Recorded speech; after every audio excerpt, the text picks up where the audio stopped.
Namaste and in la catch, and welcome to this episode of One World in a New World. I'm your host, Zen Benefiel, and as always, Namaste comes from the Sanskrit, spoken it's Brahmi. It means the divine in me recognizes the divine in you. In la catch comes from the other side of the world, the Mayan culture, ancient as well, and it simply means I am another you. So think about those kind of ancient philosophies and wisdom in your everyday interactions with others. Try it and see what happens. I am so proud this week to introduce to you a guest that I have a great admiration for, Dr. Ervin Laszlo. He's a Hungarian philosopher of science, systems theory, integral theories, originally a classical pianist, and he is an advocate of the theory of quantum consciousness. And he was also twice nominated as a Nobel Peace Prize nominee. Thank you so much for being with us today. Well, it's my pleasure to be here, to be with you. I look forward to our chat. Well, I have, some kind of early questions of you've been involved in this really expanded notion of consciousness and how to integrate the higher self into the practical and pragmatic applications in the world. How did that first begin with you? What were the inklings that occurred to you early on? I know we're stepping into the Wayback Machine for a moment, but I think it's important for others who might be on the journey as well. Well, my experience as a musician, as a concert pianist, which lasted until I was 25, 26 years old, that was an experience of playing music for myself, but also for others. And that is a very dynamic and very specific kind of an experience. It's jointly moving past the everyday consciousness into some other realm. Yeah, based on vibrations and music and the tones and things that our brain, our nervous system resonates with that. But I think there's also our consciousness is becoming more finely attuned to the consciousness around us and in others. So it was an experience that made me search for explanation, made me search for understanding what is going on, who are we really, not just a brain and bone and skin and bone individual, but something more than that. Do you find that the creative essence in others as well tends to kind of spur their exploration into the realms of consciousness and how that all fits? I could never accept, and I do not accept now, that all there is in this world are just pieces of quantum particles moving about, and that our brain is nothing but a sort of a machine for generating responses to environmental stimuli. All of these are accepted notions in science until not very long ago. Now there's more and more they are being questioned, because now there is also such a thing as a quantum theory coming forth that shows the connection between things, shows how information is more important even than matter. In fact, some major philosophers, including Einstein, has said that matter as such even doesn't exist in the universe. And so there is more to the universe than just bits and pieces and energy and matter, So I think there is also mind and consciousness, and but is much more mindful mindness than it is just matterness. Absolutely, and in the notion that we're 99% space and 1% matter, that leaves a lot of room for that consciousness to play in order to get through to us, it would seem, right? I would just correct this very slightly. I think there is no 1% matter. Right.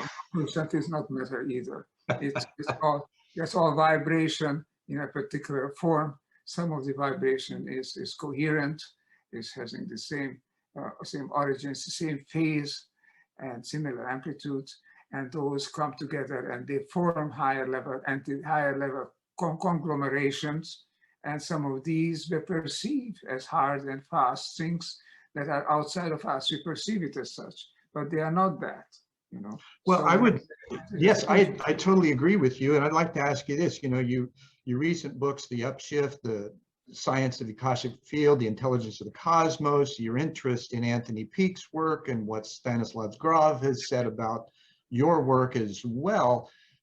There are apparently in some science models, even Valentina Morovina offers, who's a Russian academician, offers her scientific study of this, what she calls the global mutation in humanity, similar to what you're talking about, if not the same.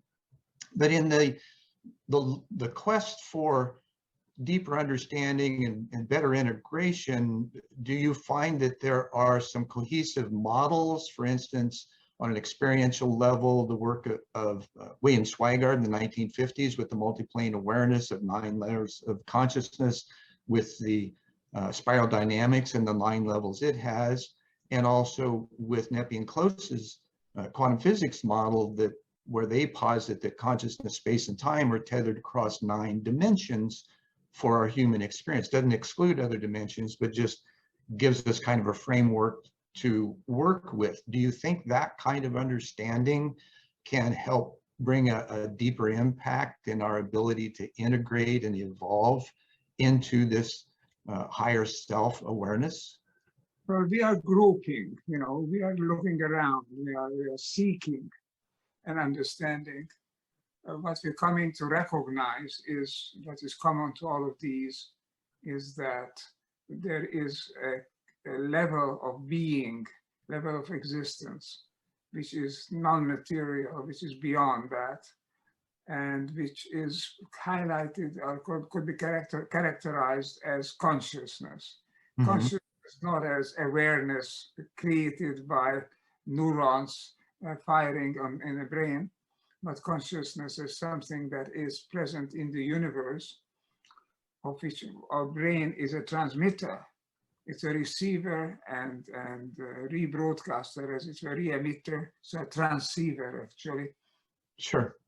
And we are entering into that consciousness field, which is a characteristic of the universe. I think this is a psychophysical universe. Now, how do you see that evolving into our understanding and integration with the physical body? Because it too is an instrument. We don't necessarily learn or know how to tune it, let alone play in concert. What would you believe or even observe so far as to how that higher self integrates in the physical form into some kind of, let's say, a perfected form, fit, and function in the world? I don't think it needs to be integrated because it is already integrated. All right. So how might we experience that more? Yeah, I think there is a continuum. I think there is the first quantum particles that emerged 13.7 billion years ago after the Big Bang. I think they had just as much an element of consciousness, not that kind of reflective consciousness that we have now, but an element of sentience, an element of feeling the rest of the world, of not being purely material things, but also an element of participating in the great unfolding, which is that of the evolution of consciousness in the universe. Now, how might we see that reflecting in humanity now in some kind of a cohesiveness that's reflective of what you're speaking about? But gradually we are going that way. Now we have actually started a few decades ago to question the classical Newtonian materialist, separatist understanding of the world. That old paradigm is being questioned and at the leading edge more and more. And gradually the idea of a broader, deeper field of which you are a part, I called it the Akashic field, but this, or a quantum field, you can call it that, or the 0 point field, there are various concepts for it in science, but there is this psychophysical field, which is an embracing reality. The universe is that field, basically. And it's not that it has aspects, it is itself a psychophysical hologram, closest to whatever you can call it. You can call it a hologram, because a hologram, all the information, all the elements that make that hologram what it is, are element in every bit of a piece of it. You can illuminate in an artificial hologram any one part of that hologram, and you get the entire image. And that is a good metaphor for understanding what this universe really is. Sure. The totality of ideas, the totality of feelings, of sensations, of consciousness, which is present all over the universe, everywhere, in every art. And this is an old spiritual insight, and I think the new quantum sciences are confirming it. Well, you speak very much in the Vedantic framework of unity consciousness and our ability to understand and experience our individuation within that. How does that relate to being a better human, let's say, in this time of this great upheaval we've just experienced, and now we're kind of in this experimental phase of, okay, where do we go from here, and how do we become who we truly are together? Well, I think it's an essential element. Just think of it. I know you know it, but I mean, I'm telling your viewers, your listeners, think of it. How would a person react to the world around him or her? How would he react to other people if you would think, if you would know that you are not separate from them, that you are interconnected, not only connected as an external elements, A connected to B, but A and B are really one in a larger whole, which just appears on one aspect or appears on another aspect. How would you change? I think we know that people who strongly believe in reincarnation, for example, believe that there is more to our body than the brain and the organism that disappears after a while. Those people are usually not criminals, very, very, very seldom, and they don't kill each other. They know that the other person could be them, or they could develop into another person in the next reincarnation. So they have an idea that there is more to the world than this individual self here for a while and then disappearing. So if we know we are connected, we know that we are one with others, we know that we stay here through different transformation. We are just as permanent in this universe as any quantum particle. And that we grow together, I think we become a better person in the sense that we become less aggressive, less violent, less looking as far as our nose, and looking a bit around us and see each other as part of that larger whole. I think that will make for a better person. People who are believing, who are seeing the new reality, which is now testified to by the new sciences, then those people are actually better citizens, better human beings, more than human beings, they're better living beings. Right, right. Now, would you consider that in this overall cohesiveness in the universe and the attending levels of, for lack of a better, ascension to that in the physical body and the awareness and the understanding and the living of it is, or would you see kind of this notion of a perfected form, fit, and function I mentioned earlier in a greater degree with those who are evolved that understand this and then utilize their specific skill set coming out of this last period and accessing or maybe even seeking out others like themselves that then are able to create a larger cohesive unit for the expression here on Earth in the physical form and the raising of this next level of how we learn to get along together better, first of all. How do you see that evolving? Well, it's absolutely fundamental. I have founded, an institute called the Laszlo Institute for New Paradigm Research. We were talking about the paradigms, the requirements for a new paradigm.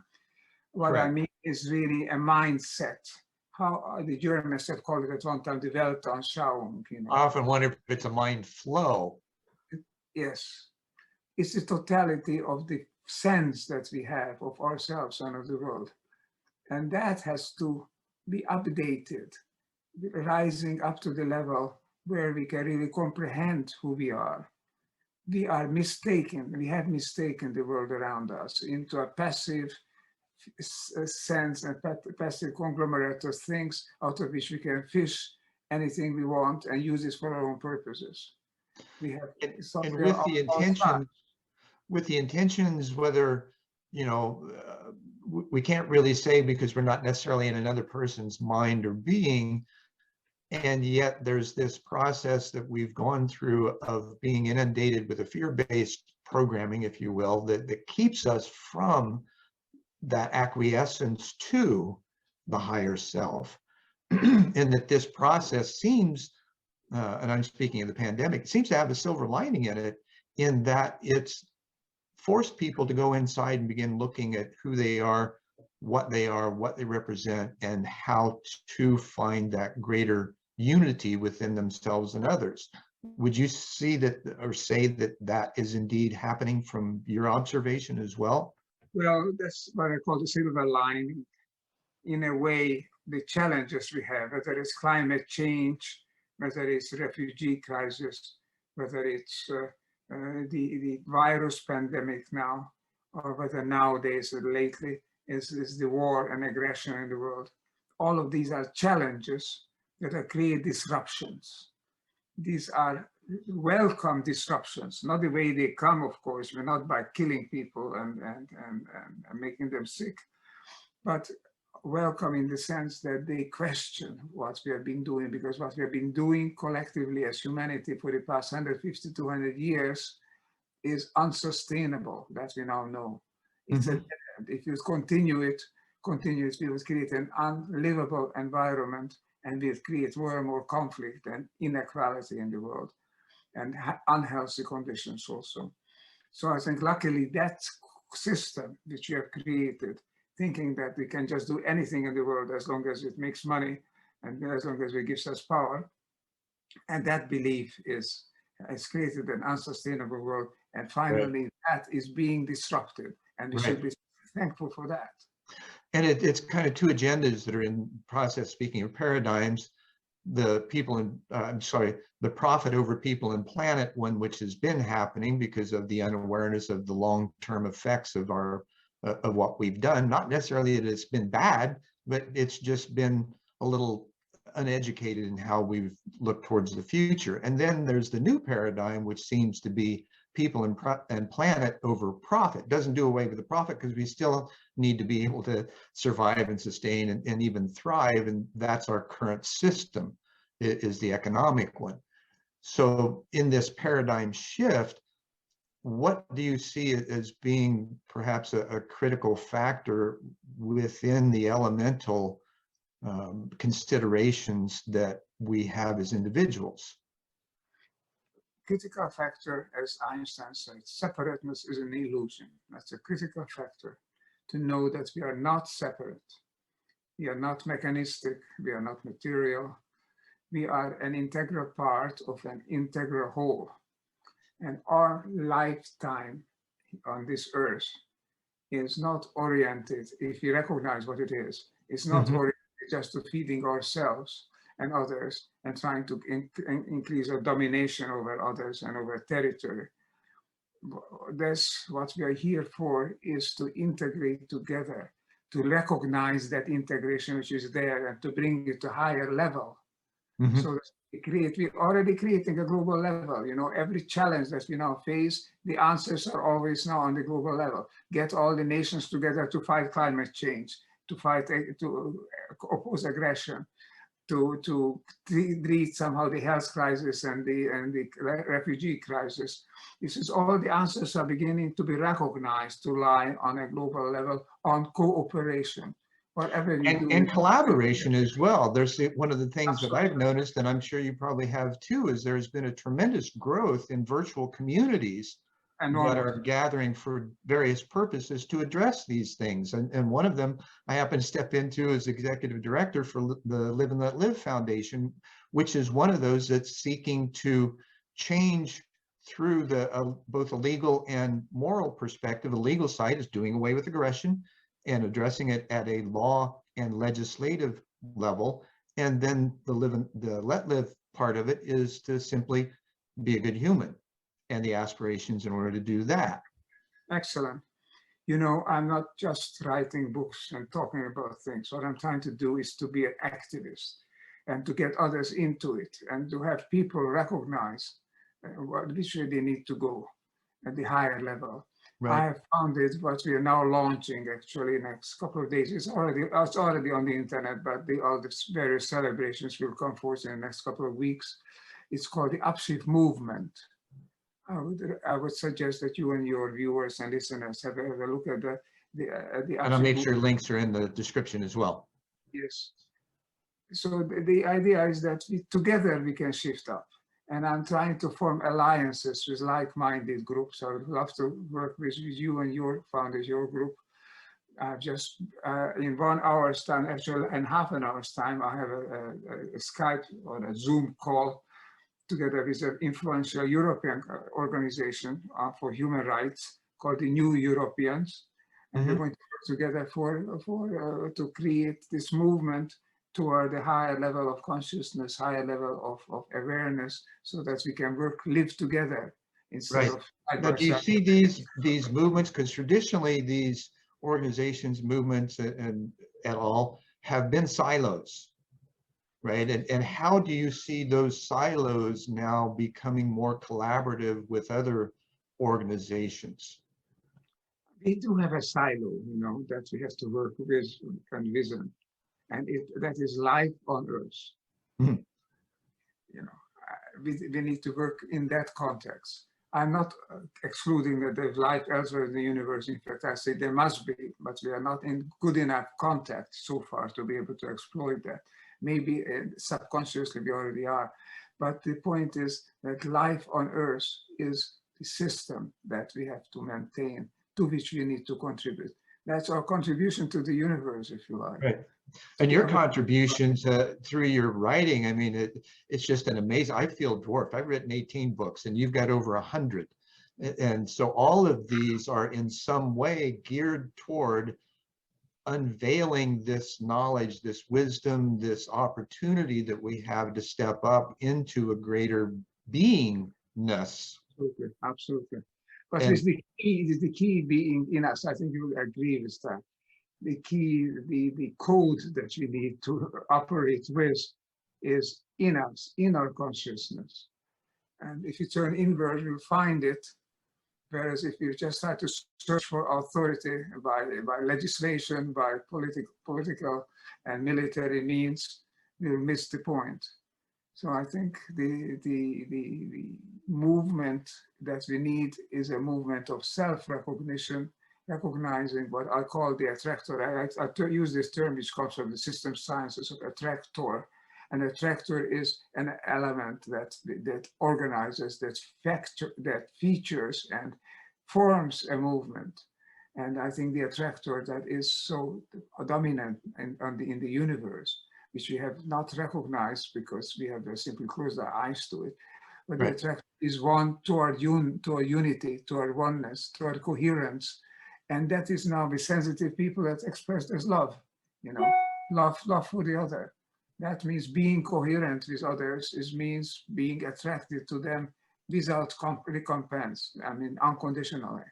Absolutely. And even in, you know, one book that everybody refers to is The Perfect Love is fearless. It's, you know, has the absence of fear, and that we've often misunderstood that, you know, we were told we're getting dominion over the earth. Well, we didn't really understand that that meant stewardship, not the dominance and control that you mentioned through the governments, the military and whatnot, who were simply working on, you know, acquiring assets and resources and control.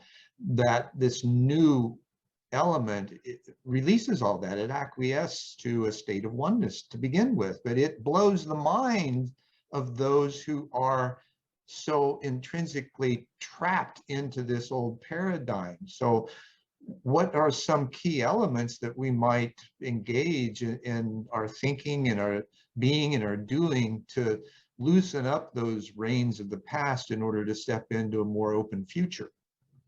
So one of the initial elements I claim in this new book called the Upshift, one of the first steps is to forget.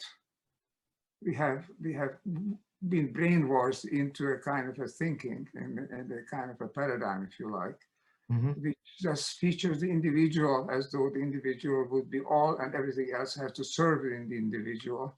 Never mind the rest, as long as we can benefit that individual.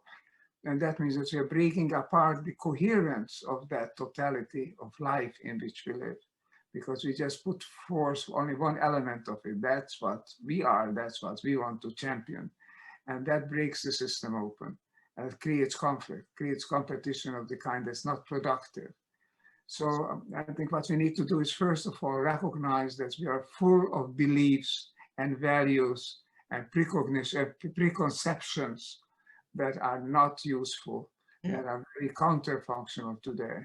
And to be able to suspend those for a moment in consideration of something more. I don't know that we can totally, sever the past because it's so deep in our bodies and our cellular memory and all those kinds of activities. And yet there is that ability to, as a free agent, to have the choice to simply step back and observe them as they come up and then set them aside. And okay, what's the other side of that we could consider? Because we're looking at, kind of a polarity shift in a way. And the binary system that we've been brought up with is actually tertiary, because there's another element of it that unifies.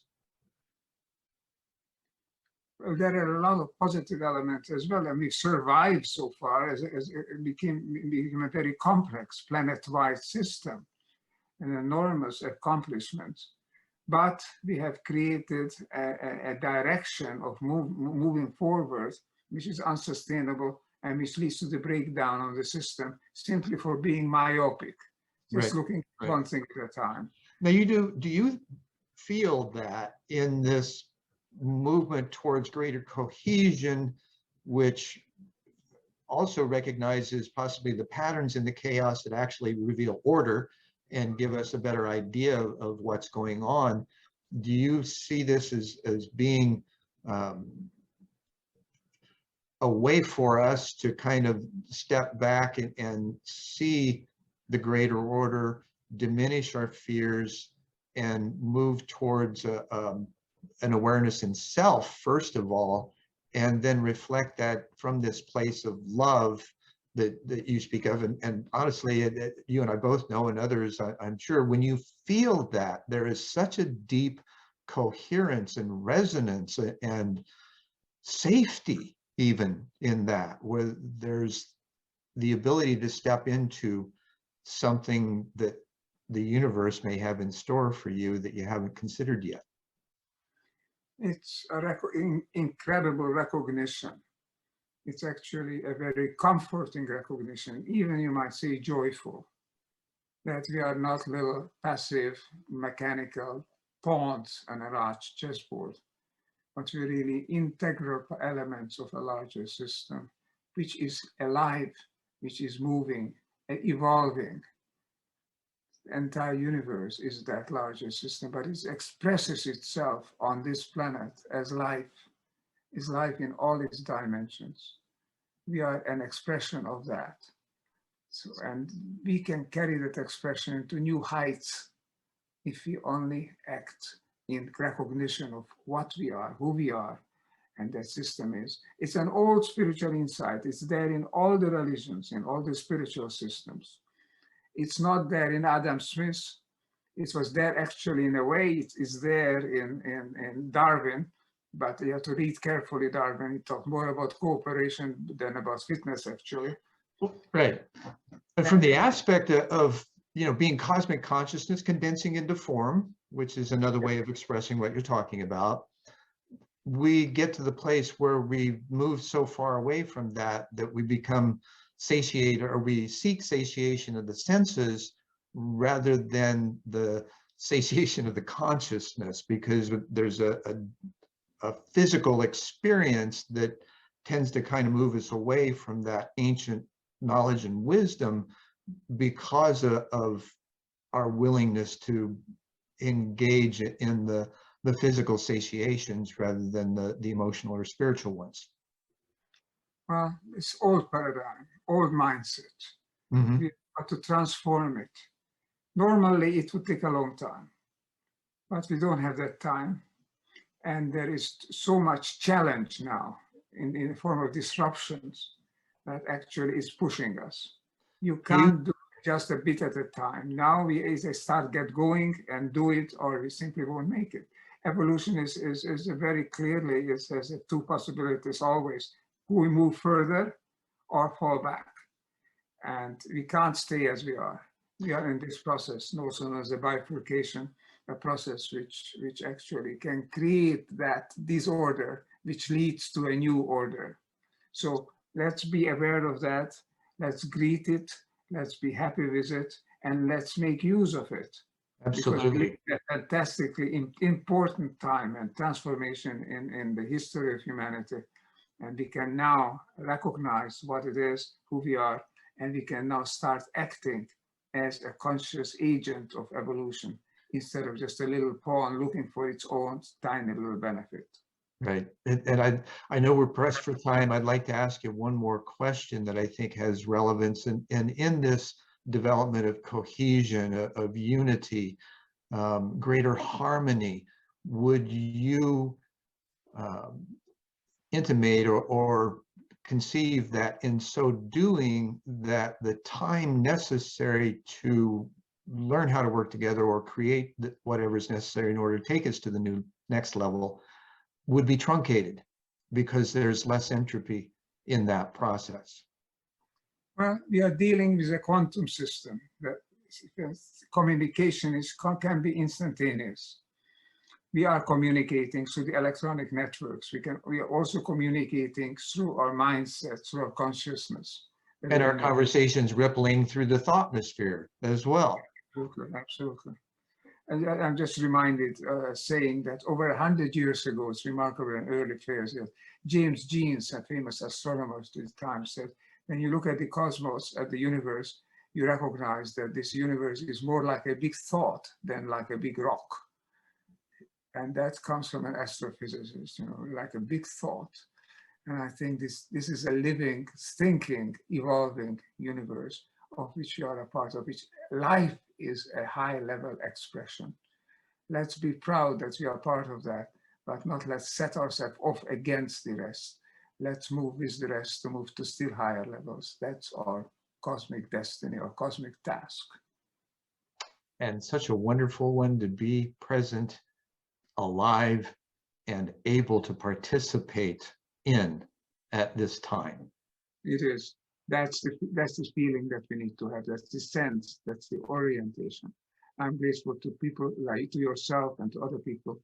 Few of them perhaps, but they are growing in numbers, like you and like we who recognize that we live in a hopeful time. Let me just add one more word, one more term to this that I discovered has been used by some biologists, population biologists, evolution biologists. The term is hopeful monster. Hopeful monster. We are hopeful monsters. Why?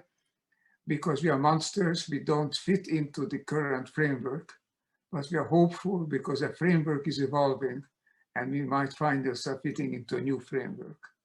So I like to think of myself as a conscious, hopeful monster. And I'll reflect that as well from me, a conscious, hopeful monster, and learn how to play better. Well, you're doing wonderful. Thank you for this conversation. Oh, thank you so much, Dr. Laszlo, and much continued success. And I look forward to whatever progress we can have together as well.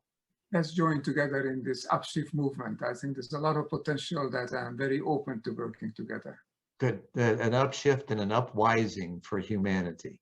Indeed. Thank you so much again. Thank you. Namaste and in la catch. Thank you so much for listening in to this truncated version of One World in a New World. I'm your host, Zen Benefiel, and I will see you next time.